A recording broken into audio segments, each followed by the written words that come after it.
જલાલપોર તાલુકા પંચાયતમાં વર્ષ 2024-27નું અંદાજપત્ર રજૂ કરવા માટે ખાસ સભા મળી હતી। આ સભામાં ભાજપ સંગઠનમાં વરણી મુદ્દે નારાજ થઈને રાજીનામું આપનાર સભ્યો પૈકી વિનાર બેંકના સભ્ય ચેતના પટેલ હાજર રહેતા રાજકીય ગરમાવો જોવા મળ્યો હતો। મીડિયાના પ્રશ્નોથી બચવા માટે તેઓ સભા છોડીને ચાલ્યા ગયા હતા। 15 દિવસ અગાઉ જિલ્લા ભાજપ સંગઠનની જાહેરાત બાદ જલાલપોર વિધાનસભા ક્ષેત્રમાં ધારાસભ્યના નજીકના કાર્યકરની મહામંત્રી તરીકે પસંદગી ન થતા વિવાદ સર્જાયો હતો। આ નારાજગીમાં 50થી વધુ હોદ્દેદારોએ રાજીનામા આપ્યા હતા, જેમાં તાલુકા પંચાયતના 6 સભ્યોનો પણ સમાવેશ થતો હતો। બજેટ સભામાં હાજર રહેલા ચેતના પટેલે મીડિયાના પ્રતિનિધિઓને જોતા જ ક્ષોભજનક સ્થિતિમાં મુકાયા હતા। મીડિયાએ તેમને રાજીનામું આપ્યા છતાં સભામાં હાજર રહેવા અંગે પ્રશ્ન કર્યો ત્યારે તેમણે કોઈ સ્પષ્ટ જવાબ આપવાનું ટાળ્યું હતું। તેઓ બીજા સભ્ય હેમલતાબેનને લઈને આવું છું તેમ કહીને સભાખંડની બહાર નીકળી ગયા હતા અને પરત ફર્યા નહોતા। તાલુકા પંચાયત પ્રમુખ નીલમબેન પટેલે આ વિવાદ અંગે સ્પષ્ટતા કરતા જણાવ્યું હતું કે તેમને કોઈ પણ સભ્યનું રાજીનામું રૂબરૂ કે લેખિતમાં મળ્યું નથી। તેમણે ઉમેર્યું હતું કે જ્યાં સુધી તેમના હાથમાં રાજીનામા ન આવે ત્યાં સુધી તેઓ કશું કહી શકે નહીં। પ્રમુખે ભારપૂર્વક કહ્યું કે તેમના માટે તમામ સભ્યો સમાન છે અને સભાની કાર્યવાહી નિયમ મુજબ જ ચાલી રહી છે। સભામાં વર્ષ 2025-26નું સુધારેલું અને 2026-27નું અંદાજપત્ર રજૂ કરવામાં આવ્યું હતું। અંદાજપત્ર મુજબ ઉઘડતી શિલ્લક રૂપિયા 20 કરોડ 93,76,640, અંદાજિત આવક રૂપિયા 69 કરોડ 57,10,500, અંદાજિત ખર્ચ રૂપિયા 67 કરોડ 69,89,500 અને બંધ શિલ્લક રૂપિયા 22 કરોડ 80,97,640 દર્શાવવામાં આવી હતી। વિકાસના કામો અંગે વાત કરતા પ્રમુખે જણાવ્યું કે મોટા ભાગના કામો પૂર્ણ થયા છે। હોળીની રજાઓના કારણે મજૂરોની અછત હોવાથી અમુક કામોમાં વિલંબ થયો છે, જે ટૂંક સમયમાં પૂર્ણ કરી દેવામાં આવશે। વિપક્ષી સભ્યો દ્વારા ઉઠાવવામાં આવેલા પેન્ડિંગ કામોના મુદ્દે તેમણે ઉમેર્યું કે ચોક્કસ કયા કામો બાકી છે તેની વિગતવાર રજૂઆત કરવામાં આવશે તો તેનો નિકાલ લાવવામાં આવશે। મારું નામ મનીષા પટેલ છે। હું મહુવા તાલુકા પંચાયત સભ્ય છું।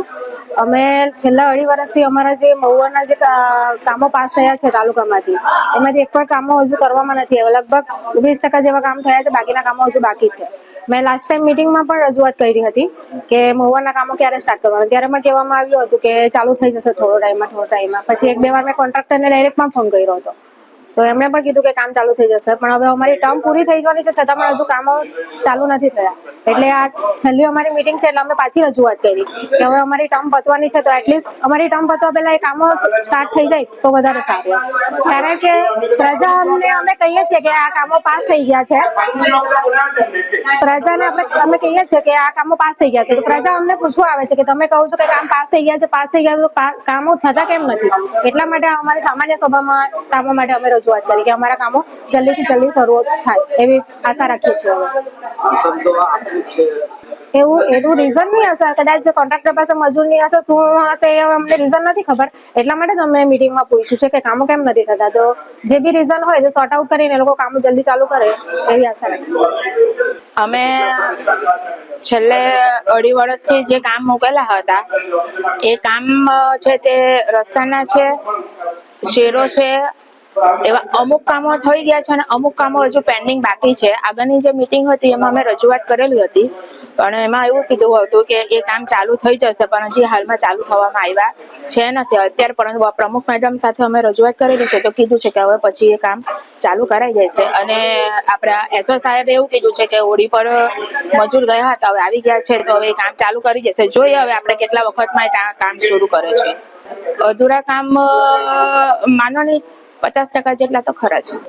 આજે હું તાલુકા પંચાયત જલાલપોરનું 25-26નું સુધારેલ 26-27નું અંદાજપત્ર રજૂ કરું છું, જેમાં ઉઘડતી શિલ્લક 20 કરોડ 93,76,640 પૂરા તેમજ અંદાજેલી આવક 69 કરોડ 57,10,500 છે, તેમજ અંદાજેલ ખર્ચ 67 કરોડ 69,89,500 છે અને આમ બંધ શિલ્લક 22 કરોડ 80 લાખ 97,640 છે. જી, આજે જે સામાન્ય સભા મળી એમાં ઘણા તમારા જ સભ્યોએ કામ ન થવાના આક્ષેપો કર્યા છે, એ બાબતે શું કહેશો? કામ તો મોટે ભાગે બધા થયેલા જ છે અને જે બાકી છે એ બી પૂરા થઈ જશે. મંજૂર થયા છે. હમણાં હોળીની રજા ગઈ, મજૂરો બધા મળે નહીં, એના માટે કામ જરાક કયા મોડું કામો થયું છે. બાકી છે અને કયા કામના છે? હવે મનીષાબેન કીધું તો મહુવાના કામો બાકી છે ને આપણે છીણામના. શું બાકી છે એમાં? હવે એમને પૂછો તો એમને જ ખબર હશે. ખાસ કરીને જે હવે એ લોકો અમને કીધું નથી કે કયા કામ બાકી છે. કામો બાકી છે એટલું જ કહેવામાં જે આવ્યું છે. સભ્યોએ રાજીનામું આપ્યું હતું એ પણ આવીને બેઠા હતા મીટિંગમાં, એ બાબતે શું? એ બાબતે તમને પહેલા જ કહેવામાં આવ્યું છે કે મને હાથોહાથ રાજીનામા મળ્યા નથી. એટલે હું તમને એવું કહી જ નહીં શકું કે કોણે રાજીનામું આપ્યું છે ને કોણે નથી આપ્યું. બેન, એક સભ્ય આવ્યા હતા, તમે એને કંઈ પૂછ્યું નહીં, જવા દીધા આપી કંઈ આપણી મીટિંગ ચાલુ હતી એટલા માટે રાજીનામું પૂછ્યું ને? હવે પહેલા તમે જણાવી દીધું કે રાજીનામું આપ્યું છે, એવું તો પૂછીને જાય કે રાજીનામું. મેં તમને પહેલા જ કીધું છે કે રાજીનામા મારો હાથોહાથ કોઈ પણ વ્યક્તિએ મને હાથોહાથ આપ્યા નથી.